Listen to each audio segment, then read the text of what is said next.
kita nih Mbak di perdagangan harga mahal salah, masyarakat menjerit, media kejar-kejar terus. Harga murah, petani menjerit. Selesai pensiun masa-masa itunya, Iya, sekarang pindah ke legislatif. Pak iya. Ujeng apakah berminat?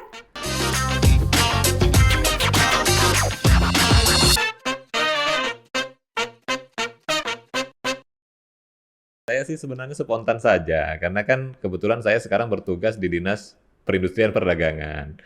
Jadi ketika ketemu kawan-kawan yang mungkin belum familiar dengan saya, belum kenal, ya dah nih saya nih kerjanya sebagai pedagang nih ngurusin pedagang, ya gitu aja sebenarnya sih. Tak ada maksud apa-apa. Begitu. Jadi memang nggak ada maksud apa-apa. Tapi emang lebih seneng ngenalin diri sebagai pedagang atau gimana? Kemarin katanya di Batam pas ketemu sama ibu-ibu di pasar murah juga ngomongnya, saya pedagang. Sampai pada akhirnya ada teman kita pewarta yang ngomong, ini kadisnya gitu. Oh gitu ya. Saya malah nggak ingat itu. Tapi begini, maksud saya itu. Kalau nggak inget berarti Bapak sering ngelakuin hal-hal kayak gitu. Ya, jadi saya ingin dekat dengan semua orang sebenarnya, Mbak Yoli. Artinya ketika ada orang yang mungkin belum kenal dengan saya, kemudian ingin bersilaturahmi, ingin berkenalan dengan kita gitu ya. Saya coba melepaskan status saya sebagai kepala dinas gitu. Jadi saya tidak pernah memperkenalkan diri saya itu kepada orang yang belum kenal dengan saya sebagai seorang kepala dinas gitu. Supaya mungkin kita akan lebih akrab, lebih ini gitu ya, tanpa batas lah begitu kan. Karena kan jabatan itu kan hanya sekedar amanah dan tanggung jawab yang harus kita tuntaskan ya begitu kan, seluruh tanggung jawab yang diberikan kepada kita. Jadi ya supaya kita lebih enjoy saja melaksanakan kegiatan-kegiatan dan tugas itu. Sehingga terkadang dinamika dan mungkin atraksi-atraksi di lapangan ya seperti itulah yang mungkin membuat kita lebih enjoy begitu Mbak Yoli. Tapi emangnya kalau misalnya mengenalkan diri sebagai kadis ada batasan Bapak ngerasa gitu atau gimana tuh? Enggak juga sih, cuman kan terkadang kan orang melihat kadis gini ya begitu ya, sehingga kan ketika dengan masyarakat di bawah mungkin ada juga yang agak mungkin bisa jadi sungkan begitu ya. Jadi ya kita ini kan pada prinsipnya kan sama ya. Yang membedakan kita itu kan di mana kita bekerja, di mana kita bertugas gitu. Tapi pada prinsipnya dimanapun kita bertugas tujuannya kan sama untuk memberikan pelayanan. Apalagi di pemerintah kan. Di pemerintah itu semua jabatan yang kita emban mulai dari eselon 4, eselon 3, eselon 2, eselon 1 sekalipun itu semuanya sama.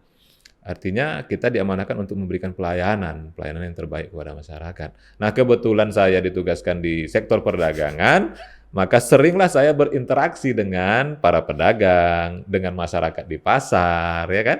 Dengan kawan-kawan di lapangan. Nah, ketika itulah saya mencairkan suasana. Terkadang ketika ditanya, wah saya ini kerja bantu-bantu pedagang. Tapi gitu. percaya aja tuh mereka pada saat Ada yang Bapak percaya, ada juga yang nggak percaya sih gitu kan. Macam Yoli kan waktu pertama saya bilang begitu kan Yoli ragu-ragu juga kan. Habis itu saya tahu Yoli searching gitu kan. Saya nggak searching, nggak sempet. Oh, nggak Saya tuh sempet ya? tahu pada saat itu kan, ini Aris nih, Pak Aris nih kan. Oh, dia ngakunya Ujeng. Di situ saya sempat bingung tuh, saya noleh karena bangku kita pada saat itu saya di depan bapak di belakang saya. Saya diam dulu kan. Masa sih? Makanya saya noleh lagi, pada akhirnya saya langsung bilang gini, enggak, Bapak itu Kadis Disperindak Kepri. Pada akhir Bapak mengaku kan, oh iya. Tapi kenapa ya Ujeng Aris? Nah mungkin boleh diceritain nggak, itu Ujeng itu dari mana asal-usulnya? Ujeng itu nama kecil saya. Jadi nama keren loh sebenarnya. Dari saya kecil yang memang kemudian orang tua saya dan keluarga saya itu manggil saya itu Ujeng. Kami ini sebenarnya orang Melayu yang ada silsilah Jawa juga gitu ya. Jadi hidup di lingkungan Melayu itu mungkin dulu orang Melayu itu identik kalau anak laki-laki itu sering dipanggil Ujang gitu ya. Nah mungkin karena saya ditimang-timang waktu kecil Ujang-Ujang jadilah Ujeng, kepleset di Ujeng gitu. Sampailah saya sekarang lebih dikenal dengan namanya Ujeng. Jadi ketika orang apalagi di Kepri gitu ya, kalau orang tanya saya siapa Pak? Pak Ujeng gitu ya. Dan memang saya nggak bohong kan, memang nama saya Ujeng juga gitu kan. Gitu. Tapi kan kadis sama pedagang beda. Iya. Kadis yang ngurus pedagang. Oh gitu iya maksudnya. benar. Jadi memang dari orang tua berarti itu nama kerennya. Betul. Tapi emang masa kecil dari kan Jawa, tapi campuran Melayu. Masa kecilnya di Jawa atau di tanah Melayu nih? Nah jadi gini, kami ini sebenarnya sudah jadi orang Melayu sudah sejak lama. Karena memang saya lahir di Tanjung Batu dan di perkampungan Melayu lah ya.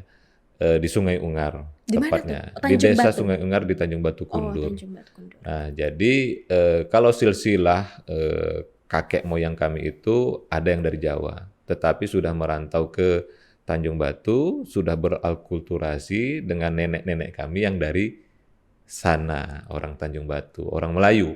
Jadi sudah blasteran lah antara Jawa dan Melayu, dan tapi kami tinggal di daerah Melayu, sehingga kami jadilah identiknya orang Melayu. Bahasa Jawa pun sekarang kalau orang ngomong kita ngerti, tapi kalau kita ngomong nggak bisa. Begitu. Tapi Itu untuk kayak sekolah pada masa-masa kecilnya tuh nggak bisa di mana? Tanjung di Batu Tanjung Batu. juga? Jadi saya SD, SMP, dan SMA menamatkan sekolah di Tanjung Batu. SD di Sungai Ungar, SD 10 Sungai Ungar, SMP Negeri 2 Tanjung Batu, SMA Negeri 1 Tanjung Batu. Kuliah? Kuliah baru saya merantau ke Pekanbaru, kuliah di UNRI, Kuliah di di Undri. jurusan Ilmu Pemerintahan UNRI. Masa Begitu. kecil Bapak gimana? Easy? Masa kecil Sulit? saya tentu sangat menyenangkan kalau dikenang-kenang ya gitu ya. Ujang Karena kecil gimana sih? pasti akan berbeda dengan masa kecil anak-anak zaman sekarang. Saya tak tahu ya seumuran atau tidak kita ya. Pasti Beda. jauh di bawah Kita ya. obrolan lintas generasi, mohon maaf. Lintas generasi ya. Nah, masa kecil kami kemarin tidak ada gadget, belum ada internet, listrik juga belum ada, baru emang iya? malam saja waktu itu. Ya, iya betul, waktu masih saya kecil ya. Jadi kita masih bermain bersama-sama dengan sahabat, dengan teman-teman ya. Mandinya waktu itu di parit. Kalau di sana tuh ada parit. Sungai? Sungai, ya sungai yang kalau di sana tuh namanya parit disebut. Parit. Oh gitu. Tidak terlalu besar seperti sungai, tidak terlalu kecil seperti selokan. Nah di sana tuh nomenklaturnya parit. Nah kalau mandinya di parit, airnya itu seperti air teh. Nah airnya itu coklat, tapi bening dia. Nah, disitulah kami mandi, disitulah kami terkadang setelah pulang sekolah bermain dengan kawan-kawan di sana. Nah, nanti kalau ada kerja kelompok kita kerjakan sama-sama, bergiliran di rumah saya, di rumah sahabat saya, begitu. Begitu, dan sangat menyenangkan begitu ya. Di samping di sela-sela kita membantu orang tua. Karena orang tua saya petani, sambil kerja, pulang sekolah juga saya bantu orang tua. Terkadang sebelum sekolah juga saya sempat membantu orang tua. Karena kita zaman dulu orang tua kita habis subuh itu sudah masuk kebun, sudah kerja. Kita kan orang tua saya kebetulan petani, penyadap karet. Jadi dulu itu kerjanya itu sudah keluar rumah, masuk ke kebun karet itu sejak habis subuh gitu. Terkadang kita anak-anak kita yang membantu orang tua pada saat itu habis subuh itu sudah ikut. Nanti kita jam-jam 6 pulang, mandi, persiapan, baru pergi ke sekolah. Orang tua Bapak masih berapa lanjutkan. beradik tuh kalau boleh tahu? Kami semuanya ada 9 bersaudara. Tapi yang paling tua itu sudah mendahului, jadi yang ada sekarang tinggal 8 orang. Dan kebetulan saya paling kecil. Gitu. Oh Bapak paling kecil. Paling bungsu. Nah ceritanya bisa sampai kuliah ke Undri, Riau ya Pak, Pekanbaru. Itu gimana? Kan jauh tuh dari Tanjung Batu ke Undri. Iya, jadi memang anak-anak di Tanjung Batu itu memang pilihannya hanya 2. Ketika tamat sekolah, kuliah, atau bekerja. Tetapi kalau bekerja itu merantaunya itu 2 pilihannya. Kalau tak ke Malaysia, ke Batam waktu itu. Karena apa? Karena Kundur, Tanjung Batu itu memang tidak ada industri. Tidak ada lapangan pekerjaan yang kemudian menjanjikan pada saat itu kepada anak-anak yang tamat sekolah bekerja di situ. Kalaupun tidak pergi merantau, apakah itu kuliah atau bekerja, maka dia akan masuk kebun seperti orang tuanya. Apakah itu di kebun getah ataupun di kebun kelapa gitu. Nah, saya pada saat itu memilih untuk kuliah. Dan kuliah saya ke Pekanbaru. Kenapa ke Pekanbaru? Karena pada saat itu yang paling representatif untuk ditempuh. Ya kan, dengan keterbatasan juga untuk ke Jawa mungkin agak jauh. Kita waktu itu kan masih bergabung dengan Provinsi Riau, sehingga universitas yang paling representatif di provinsi pada saat itu ya Universitas Riau. Maka saya ikut UMPTN pada saat itu. Udah ada UNPTN Udah pada saat ujian itu. masuk perguruan tinggi negeri. Karena saya tamat jurusan IPA, saya pilih 3 jurusan waktu itu. 3 aja? pilihan. IPC waktu itu kan namanya kan pilihan campuran ya waktu itu kalau masih ingat. Jurusan pertama yang saya pilih itu teknik sipil. Teknik sipil. Ya, jurusan kedua itu agrobisnis. Karena saya berpikir Kundur itu punya potensi untuk dikembangkan menjadi daerah pertanian gitu ya. Maka saya ambil agrobisnis waktu itu. Pilihan ketiga ambil ilmu pemerintahan. Nah, yang lulus di pilihan ketiga. Ilmu Nah, maka pemerintahan. takdir saya ternyata digariskan untuk bekerja di pemerintahan. Nah, begitulah, Mbak Yuli. Kalau untuk awal karirnya ceritanya gimana? Nah, tamat kuliah, saya belum masuk pegawai. Nah, Honor atau gimana tuh zaman dulunya jadi tuh, Mbak Pak? Yoli, saya itu sebenarnya cita-cita saya tuh ingin menjadi arsitek sebenarnya, Mbak Yoli. Arsitek berarti kok Nah, gitu harusnya saya teknik ngambil, sipil tadi ya? iya makanya saya itu waktu tamat kuliah itu mengambil jurusan teknik sipil itu ujiannya sampai 3 kali. Pertama saya ikut dulu PBUD namanya, mengambil jurusan teknik sipil, tidak lulus. Saya bingung mau Kemudian ketawa atau gimana nih? UMPTN, Heeh, pilihan pertama saya kan teknik sipil, iya. nggak lulus. Saya lulusnya di ilmu pemerintahan. Waktu itu saya masih ragu gitu ya. Oh, saya nyoba lagi lah teknik sipil. Ada ujian lokal waktu itu di Unri juga, ujian lokal yang menerima D3 tidak melalui jalur MPTN, ya kan? Saya daftar, saya tes, nggak lulus juga saya di teknik sipil gitu. Tapi kan sekarang jadi kadis nih. Nah, itulah saya bilang Nyesel tadi, nggak? Nyesel nggak? ternyata itulah takdir yang digariskan untuk saya. Saya bersyukur untuk itu. Nggak pernah saya Berarti- sesali, Mbak Yuli. Jadi memang begitu saya tamat, karena tadi saya masih berpikir hobi saya itu macamnya mau di arsitek gitu. Maka saya begitu tamat, saya nggak langsung masuk pegawai, Mbak Yuli.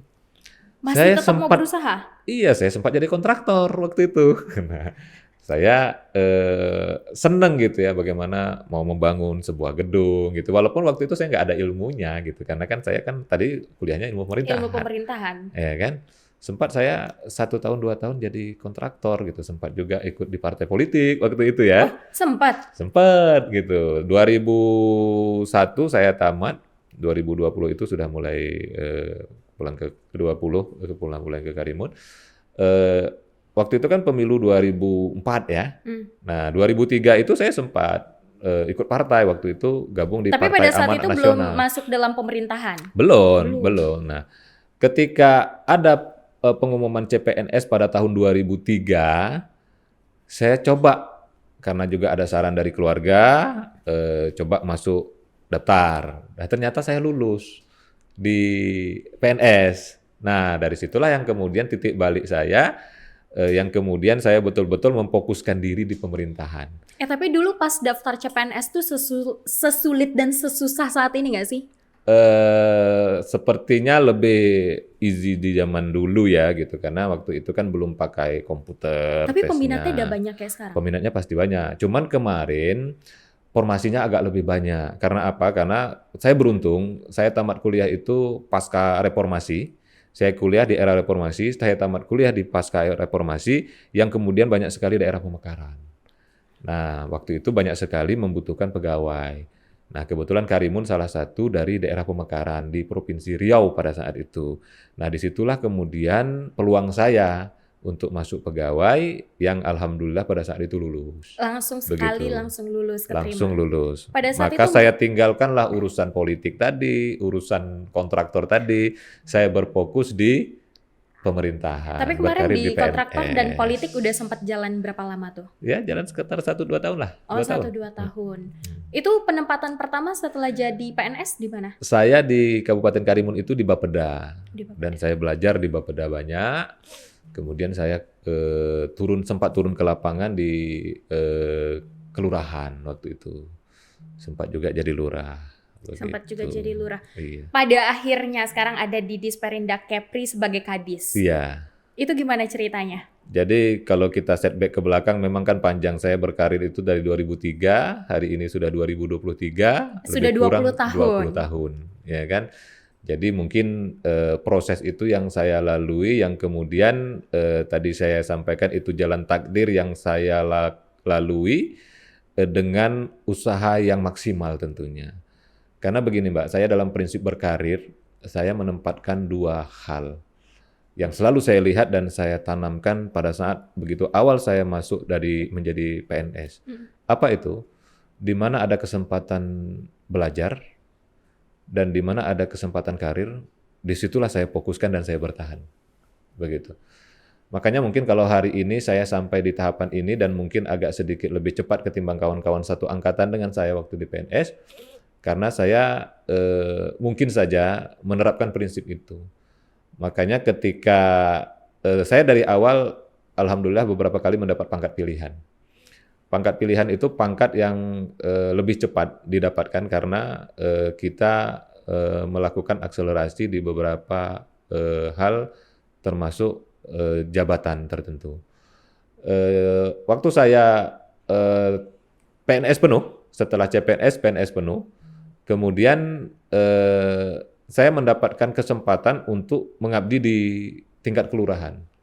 Tidak banyak pada saat itu pegawai-pegawai yang memilih itu karena tentunya lebih enak bertugas di dinas, banyak fasilitasnya, ada SPPD-nya, begitu ya. Tetapi saya memilih untuk turun ke lapangan ketika pangkat saya baru 3A, dah PNS penuh, gitu ya. Turun ke lapangan menjadi kasih di salah satu kelurahan yang kemudian Itu kelurahan di di Karimun. Karimun, masih Karimun ya? Ya. Tetapi setelah itu saya langsung mendapatkan pangkat pilihan karena saya 1 tahun di jabatan langsung dapat pangkat pilihan, begitu ya. Nah, langkah-langkah seperti itu yang tadi saya mengambil prinsip di mana ada kesempatan berkarir dan kesempatan belajar. Tapi kan nggak semudah itu tuh. Enggak semudah itu gitu. Dan Pasti banyak apa ya? Bisa dikatakan hal-hal yang pada akhirnya menjadi pelajaran untuk Bapak. pasti. Jadi itulah Itu gimana pengorbanan. cara nyelesainnya? Nah, masalah itu kan tentu setiap hari kita hadapi. Iya. Problem itu manusia selagi masih hidup pasti punya problem, gitu kan. Cuma bagaimana kita memandang masalah itu jauh lebih kecil dari kita.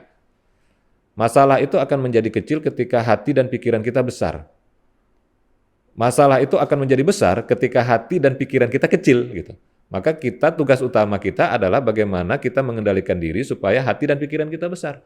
Sehingga apapun masalahnya, sebesar apapun masalahnya, tentu bisa kita atasi. Begitu. Orang yang takut dengan masalah itu kan karena orang yang tidak tahu dengan masalah tersebut. Maka kita harus basah dengan masalah tersebut dan harus kita pelajari. Ketika kita pelajari, setelah kita ketahui, maka kita akan menganggap, oh ini masalah bisa kita selesaikan. Begitu, Mbak Yuli. Dari Karimun pindah ke Tanjung Pinang tahun berapa, Pak? Tahun 2016. Jadi Tahun saya berkarir di 2016. Karimun itu dari 2003 sampai 2016. Cukup lama juga. Mulai berkarir jadi staf tadi di Bapeda, kemudian bertugas di kelurahan, sempat juga jadi lurah sebentar di Karimun. Kemudian ada sekitar 2 tahun lah jadi lurah, habis itu kembali lagi di Bapeda. Jadi saya itu banyak berkarir di pemerintahan itu bertugasnya di Bapeda. Terakhir saya sekretaris Bapeda di Karimun 2016, kemudian saya pindah ke provinsi. Ikut open bidding, kemudian lulus di Biro Administrasi Pembangunan. Pada saat itu 2016. pertimbangannya nih kan udah besar di Karimun. Iya. Tanjung Batu itu masih di Karimun ya, Pak. Iya. Lalu juga pada akhirnya kerja di Karimun, mau pindah ke Tanjung Pinang. Kenapa? Sekali lagi pertimbangan saya karir dan kesempatan belajar. Ketika ada kesempatan kita ambil. Nah, makanya ada kesempatan saya lihat tentu di provinsi karir dan lingkungan strategis untuk pengembangan kompetensi kita jauh lebih luas, jauh lebih besar dong. Maka ketika ada kesempatan itu kenapa tidak saya coba begitu. Maka kemudian saya menamatkan S3 saya juga ketika saya di provinsi. Udah S3 sekarang ya, Pak? Alhamdulillah sudah. Wow, luar biasa. Jadi memang ketika ada kesempatan belajar selalu diambil. Iya. Nah, pada akhirnya jadi ngurusin pedagang. Iya. Pak Ujeng, Pedagang. gimana tuh? Dari tahun berapa? Dari tahun 2001 saya dipercayakan Pak Gubernur, Pak Ansar 2021 ya, Ahmad, Pak? 2021 akhir untuk bertugas di Dinas Perindustrian dan Perdagangan. Dan alhamdulillah saya coba jalani amanah ini dan saya nikmati pekerjaan ini. Mudah-mudahan jadi amal ibadah untuk saya. Kan udah beberapa kali nih Pak pindah-pindah OPD ya. Dari Bapenda juga udah pernah jadi lurah, pada akhirnya sekarang jadi Pak Kadis nih. Nah, paling mengesankan karirnya pas di mana tuh? Saya pikir setiap tempat yang saya bertugas punya kesan berbeda. Punya kesan tersendiri yang pastinya mungkin tidak bisa juga dibandingkan satu persatu ya. Nggak apple to apple ya Pak, untuk nggak apple to dibandingkan. apple, karena ruang pengabdiannya berbeda, kemudian ya sasarannya juga berbeda. Kalau di Bapeda kita punya konsep dan kesempatan yang luas untuk mengkoordinasikan semua hal. Di Bapeda itu seperti di wartawan kita, jadi wartawan kita Mbak Yoli. Kenapa? Kita Kok jadi mirip pekerjaan saya? kita harus tahu tentang semua hal. Ah, gitu. Iya, karena Bapeda itu kan kita mengurusi semua. Jadi ibarat dapur, kita meramu semua di Bapeda itu. Jadi kita harus tahu juga tentang perdagangan karena nanti kita memverifikasi program-program dan usulan dari sektor perdagangan. Kita juga harus tahu di pendidikan karena kita juga meramu dan memverifikasi program-program yang ada di sektor pendidikan gitu kan. Jadi kayak wartawan kan gayanya kan tahu tentang semua hal tuh. Ya, ya Pak El ya. Nah, begitu. Nah, di Biro Administrasi Pembangunan beda lagi stylenya karena kita memfasilitasi administrasi, mengkonsolidasikan administrasi. Jadi lebih ke administrasi dan duduk di belakang meja, begitu ya. Di Dinas Perindak tentu tantangannya beda lagi karena kita lebih banyak ke lapangan. Tapi kan tadi udah dari Bapeda tuh udah belajar Ya. banyak hal. Berarti di Disperindak hari ini lebih mudah harusnya. Itulah kelebihan yang Kan harusnya keuntungan. nih. Iya. Tapi emang lebih mudah atau jadi gimana nih? Menjadi bekal saya. Oh, jadi bekal. Jadi di Bapeda itu karena kita banyak belajar, walaupun mungkin tidak fokus untuk satu sektor gitu ya, tetapi itu menjadi bekal kita yang kemudian kita ketika turun ke sektoralnya, kita sudah tahu tentang dasar-dasar dan fondasinya. Tapi Begitu. Pak hari ini di Disperindak nih Pak, apa sih Pak kesulitan yang mungkin Bapak hadapi? Ya sulit nih. Atau apa sih? Mungkin boleh dijelasin tuh cerita. Masalah tetap ada seperti yang saya sampaikan tadi. Namanya hidup. Namanya hidup, namanya kerja. Kesulitan tertentu by case tentu pasti kita temui, gitu ya. Tetapi semuanya pasti ada solusinya. Minimal alternatif solusinya yang kemudian akan kita putuskan bersama-sama. Nir nuvi sub sole. Tidak ada sesuatu di bawah matahari ini hal yang baru. Wih, bahasa apa tuh? Bahasa Latin. Oh, bahasa Latin. Keren juga. Tidak ada di bawah matahari ini sesuatu hal yang baru. Apalagi di pemerintahan. Pemerintahan ada sudah sejak dulu kala. Ya kan? Hari ini tidak ada masalah yang baru juga. Berarti masalahnya lama. Masalah yang lama. Apa coba kasih saya contoh masalah di pemerintahan? Kemiskinan. Udah dari zaman dulu orang miskin banyak. Ya, kelaparan, begitu juga. Sektor apa lagi? Pendidikan, begitu juga. Ya kan? Artinya hari ini pemerintah itu hanya resolve problem, tidak solve problem. Jadi masalah yang itu juga yang kemudian dipecahkan ulang. Begitu, Mbak Yoli. Nah, tentu dengan mungkin style yang berbeda, dengan cara yang berbeda, dengan format yang berbeda menyesuaikan dengan perkembangan zaman. Itu yang kita lakukan. Masalah ngurus pedagang ini kan dari zaman dulu kan dah banyak pedagang yang diurus oleh pemerintah. Bentuknya saja berbeda-beda dulu zaman kerajaan, diurus oleh kerajaan. Mungkin ada juga zaman dulu kepala dinas perdagangannya kan entah apa namanya kan. Ya, waktu mungkin zaman dulu. itulah namanya ya Pak. Iya. Tapi sulit kalau untuk Tanjung Pinang sendiri ngurus pedagang di sini. Gimana? Saya pikir Kepri kan bahasannya. Saya berarti pikir Kepri. bukan persoalan sulit atau tidak, persoalannya mau atau tidak, dan kemudian harus menjaga motivasi untuk menyelesaikan segala problem. Apalagi urusan pedagang, urusan macam mana menstabilkan dan mengendalikan harga-harga, itu kan setiap hari volatile.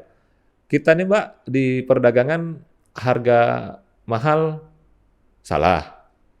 Masyarakat menjerit, media kejar-kejar terus.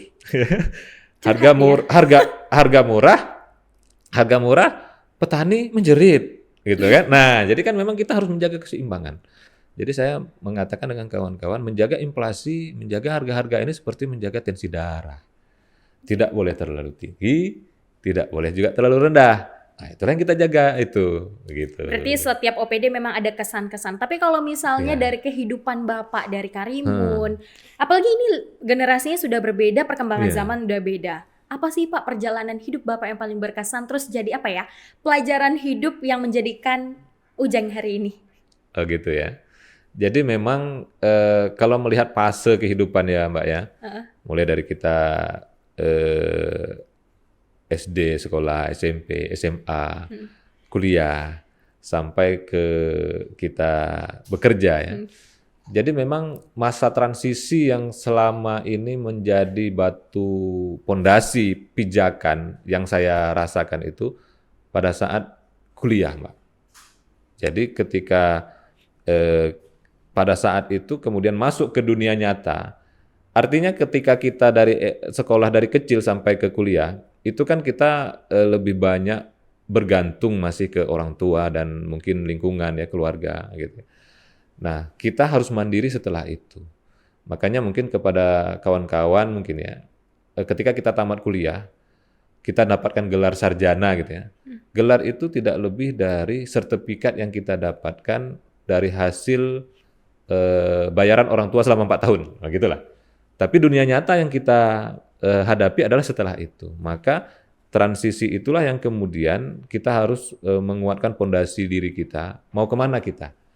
Nah, itulah yang kemudian titik balik saya menetapkan diri saya itu, oh ini saya harus sukses dengan kaki saya sendiri. Tapi pada masa kuliah kan di tahun itu ya Pak, jauh dari keluarga.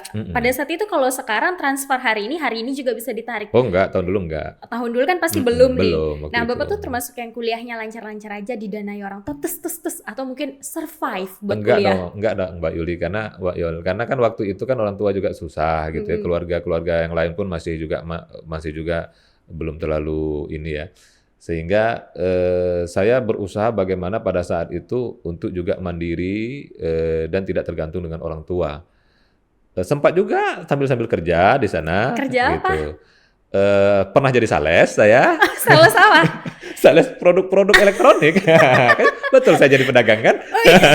Itu Waktu sales itu- elektronik pada saat masih kuliah. Iya, waktu itu baru-baru awal-awal gitu ya mencoba ya di Pekanbaru sambil ada beberapa kawan gitu ya.